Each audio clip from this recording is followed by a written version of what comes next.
لبيك اللهم لبيك لبيك لا شريك لك لبيك إن الحمد والنعمة لك والملك لا شريك لك. Setelah mengetahui begitu banyaknya fadilah, keutamaan, dan keistimewaan yang dijanjikan oleh Allah Subhanahu wa Ta'ala di 10 hari pertama bulan Dzulhijjah, tentu kita bertanya, amalan-amalan apa yang bisa kita lakukan untuk memaksimalkan kemungkinan mendapatkan pahala di hari-hari ini? Secara umum, Allah Subhanahu wa Ta'ala sebagaimana disabdakan oleh Rasulullah sallallahu alaihi wasallam sangat menganjurkan bagi kita untuk melakukan amal soleh. Apa saja amal solehnya kita bisa lakukan itu. Karena Rasulullah sallallahu alaihi wasallam bersabda, "Ma min ayyamin al-amalus salihu fiha", tidak ada hari di mana amal soleh dilakukan di dalamnya lebih dicintai oleh Allah dibandingkan 10 hari pertama bulan Dzulhijjah. Ini menunjukkan bahwa amal soleh apa saja. Namun kita perlu panduan Bapak Ibu sekalian, sebagaimana dalam beberapa hadis ada ibadah-ibadah khusus yang dianjurkan oleh Rasulullah sallallahu alaihi wasallam untuk kita lakukan di hari-hari yang mulia ini. Yang pertama, memperbanyak zikir kepada Allah Subhanahu wa Ta'ala. Sebagaimana firman Allah Subhanahu wa Ta'ala di dalam surat Al-Hajj, "Wa yadhkuru ismallahi fi ayyamin ma'lumat", agar mereka mengingat Allah Subhanahu wa Ta'ala, berzikir kepada Allah pada hari-hari yang telah diketahui. Dan para ulama tafsir menafsirkan yang dimaksud adalah hari-hari yang ditentukan adalah 10 hari pertama bulan Dzulhijjah, sebagaimana pendapat Ibnu Abbas radhiyallahu anhuma. Di antara zikir itu dianjurkan yang berbentuk takbir, tahlil, dan tahmid. Rasulullah sallallahu alaihi wasallam bersabda, maka perbanyaklah di hari-hari tersebut untuk membaca takbir Allahu Akbar, tahmid Alhamdulillah, dan tahlil kalimat la ilaha illallah, sebagaimana yang diriwayatkan oleh Imam Ahmad dan merupakan hadis yang sahih. Yang kedua, di antara zikir-zikir yang kami bacakan tadi, yang paling dianjurkan adalah bertakbir. Bahkan para ulama, para sahabat Rasulullah sallallahu alaihi wasallam, kalau sudah masuk bulan Dzulhijjah, mereka di antaranya sahabat Ibnu Umar, sahabat Ibnu Abbas radhiyallahu anhum ajma'in, apabila masuk bulan Dzulhijjah, maka mereka keluar dari rumah mereka. Menuju kemana? Mereka menuju ke pasar. Masuk ke pasar, lalu bertakbir. Dan manusia yang ada di pasar itu mengikuti takbir beliau berdua. Ini menunjukkan tentang bagaimana pentingnya kita bertakbir. Tidak hanya diri kita, tapi juga kita perlu mengajak keluarga kita, masyarakat kita untuk bertakbir. Dan di sini juga para sahabat mengajarkan kepada kita pentingnya menyebarkan syiar-syiar Islam, yaitu dengan memperbanyak takbir di 10 hari pertama bulan Dzulhijjah. Takbir ini ada dua macam, takbir mutlak dan takbir muqayyad. Mutlak itu artinya umum. Umum dalam artian tidak terikat dengan waktu, tidak terikat dengan tempat. Kapan saja.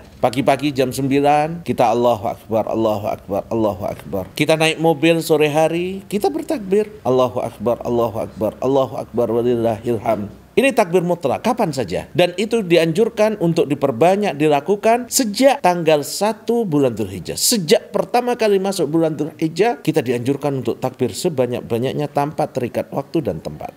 Yang kedua, yang kita kenal dengan takbir muqayyad. Takbir muqayyad ini artinya terikat dengan waktu. Yaitu yang dimaksud terikat dengan waktu, takbir setelah sholat 5 waktu. Jadi setelah sholat 5 waktu itu dianjurkan bagi kita untuk mengucapkan takbir. Sebagian ulama menganjurkan takbir ini dimulai sejak selesai sholat subuh di tanggal 9 Dzulhijjah bagi yang tidak haji. Bagi yang haji setelah sholat zuhur pada tanggal 10 Dzulhijjah sampai tanggal 13 Dzulhijjah. Jadi anjuran untuk bertakbir di sholat Idul Adha itu lebih panjang daripada anjuran bertakbir di hari raya Idul Fitri. Di hari raya Idul Fitri kita hanya dianjurkan sejak malam hari sampai sholat Idul Fitri. Tapi di Idul Adha kita dianjurkan untuk bertakbir pada hari raya Idul Adha pada Ayyamut Tasyrik, yaitu 11, 12, dan 13 Dzulhijjah. Sebagian ulama bahkan menganjurkan bagi yang tidak haji sudah mulai bertakbir pada tanggal 9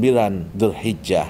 Ucapan takbir yang dianjurkan adalah Allahu Akbar, Allahu Akbar, Allahu Akbar, La ilaha illallah, Allahu Akbar, Allahu Akbar, walillahil hamd. Yang ketiga, ibadah puasa. dianjurkan bagi kita untuk melaksanakan ibadah puasa sejak tanggal 1 Dzulhijjah. Memang tidak ada hadis khusus yang menganjurkan tentang ibadah puasa di 10 hari pertama bulan Dzulhijjah. Namun, ibadah puasa adalah termasuk amal soleh yang dianjurkan untuk dilakukan di 10 hari pertama bulan Dzulhijjah, karena dia termasuk ke dalam penamaan amal soleh. Bahkan Allah Subhanahu wa Ta'ala dalam hadits qudsi menyatakan, kullu amal ibni Adam lahu. Semua amal yang dilakukan oleh Bani Adam adalah miliknya kecuali ibadah puasa. Nah, ini menunjukkan keutamaan ibadah puasa dan bisa kita lakukan pada tanggal 1 Dzulhijjah sampai tanggal 9. Sebagaimana Imam Nawawi rahimahullah, beliau menyatakan puasa di dalamnya termasuk sangat dianjurkan. Kita dapatkan beberapa istri Rasulullah sallallahu alaihi wasallam. Qalat kana Rasulullah sallallahu alaihi wasallam yasumu tis'a Dzulhijjah wa yauma Asyura wa thalathata ayyamin min kulli syahr awwala itsnain min asy-syahri wal khamis. Rasulullah sallallahu alaihi wasallam biasa puasa pada 9 hari awal bulan Dzulhijjah. Pada hari Asyura berpuasa 3 hari setiap bulannya. Nah, athar ini atau hadis ini bisa menjadi landasan bagi kita untuk memperbanyak ibadah puasa di 10 hari pertama bulan Dzulhijjah. Di antara para sahabat yang mempraktekkan ini adalah Ibnu Umar radhiyallahu anhuma. Begitu juga para ulama setelah para sahabat, Hasan al-Basri, Ibnu Sirin, Qatadah, semua menyebutkan keutamaan pada hari-hari tersebut, dan inilah pendapat para ulama. Yang keempat, puasa pada hari Arafah. Jadi kalau tanggal 1 sampai 8 itu memakai dalil umum puasa termasuk amal soleh sehingga bisa diperbanyak. Nah, khusus pada hari Arafah ada dalil khusus yang menganjurkan umat Islam agar puasa di hari Arafah. Sebagaimana hadis Abu Qatadah radhiyallahu anhu dari Rasulullah sallallahu alaihi wasallam, "Siyamu Arafah ahtasibu 'ala Allah." Kata Rasulullah sallallahu alaihi wasallam, puasa Arafah aku berharap dengannya Allah ayyukaffiras sanatal lati qablahu was sanatal lati ba'dah. Puasa Arafah aku berharap akan menghapus dosa 1 tahun yang berlalu dan 1 tahun yang akan datang. Pahala yang sangat-sangat besar sekali agar kita bisa melaksanakannya dengan sebaik-baiknya. Anjuran ibadah puasa pada tanggal 9 Dzulhijjah ini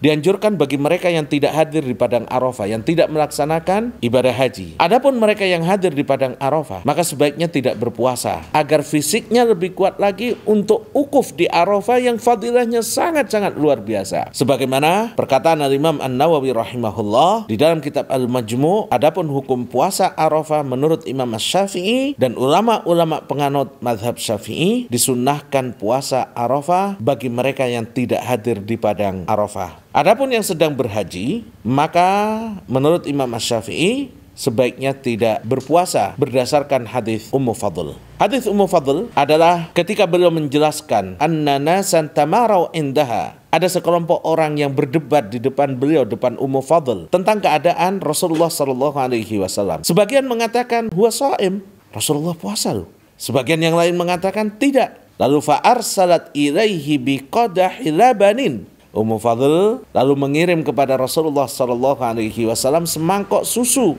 wa huwa waqifun ala ba'irihi, dan beliau sedang menunggangi kendaraan beliau. Fasyaribahu. Lalu kemudian beliau meminum semangkok susu yang dikirim oleh Ummu Fadl. Ini menunjukkan Bapak Ibu sekalian bahwa mereka yang hadir di Padang Arafah sunnahnya tidak melaksanakan puasa. Yang kelima, menyembelih hewan kurban. Rasulullah sallallahu alaihi wasallam bersabda, "Ma'amila ibnu Adam yauman nahar amalan ahabba ilallah min hiraqati damin." Tidak ada amalan yang dilakukan oleh keturunan Adam pada hari 10 Dzulhijjah atau Idul Adha lebih mulia, lebih baik daripada menyembelih hewan kurban. Wa innahu la ya'ti yaumal qiyamah, dan sesungguhnya hewan kurban itu akan datang pada hari kiamat biquruniha wa adlafiha wa ash'ariha, dengan anggota tubuhnya, akan datang dengan tanduk-tanduknya,